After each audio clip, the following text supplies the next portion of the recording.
सबसे पहले नजर डालते हैं अब तक की बुलेटिन। जी बिल्कुल, डिस्ट्रिक्ट पुलिस अफसर विहाड़ी मोहम्मद ईसा खां की ज़ेर क़यादत पुलिस तहफ़्फ़ुज़ मरकज़ विहाड़ी ट्रांसजेंडर ख़वातीन और बच्चों समेत मुआशरे के महरूम तबकात की मदद और रहनुमाई के लिए कोशा है। यही वजह है कि पुलिस तहफ़्फ़ुज़ मरकज़ विहाड़ी की बेहतरीन कारकर्दगी पर IG पंजाब डॉक्टर उस्मान अनवर की जानिब से पुलिस तहफ़्फ़ुज़ सेंटर विहाड़ी की पूरी टीम को कैश अवार्ड से नवाजा गया, जो कि DSP हेडक्वार्टर रुबीना अब्बास ने अपने दस्ते मुबारक से पुलिस तहफ़्फ़ुज़ मरकज़ विहाड़ी की टीम को तकसीम किया। इनाम हासिल करने वालों में इंचार्ज पुलिस तहफ़्फ़ुज़ मरकज़ शहर बानो, इंचार्ज पुलिस खिदमत मरकज़ अरूज Fatima, lady constable Arua Usman, lady constable Shazia Kiran, victim support officer Shakeel Sanam और ड्राइवर अरशाद अहमद शामिल हैं।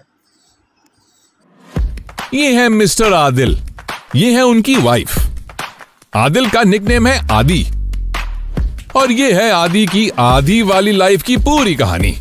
आदि का हर चीज को आधे में लेना बन चुकी है उनकी आदत, चाहे खाना हो पिज्जा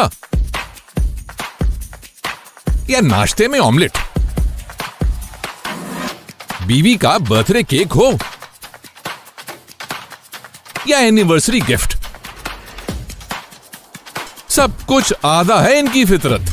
जी हाँ, जब उनसे लंदन दे ब्लेस फ्राइडे पर फ्लैट 50% ऑफ यानी हर जूते की आधी कीमत, तो आपको भी आधे वाले डिस्काउंट से वार्डरोब फुल रखने की पड़ जाएगी आदत। So hurry up and grab your favorite and stylish shoes with flat 50% discount और शॉपिंग दिल खोल के करो, क्योंकि लाइफ टाइम रिफंड और एक्सचेंज की है सहूलत, यानी जूते पसंद आए तो पैसे वापस। Unze London also offering nationwide free shipping, so rush to our nearest store or shop online at unze.com.pk। Unze London, आधी कीमत की पूरी आदत।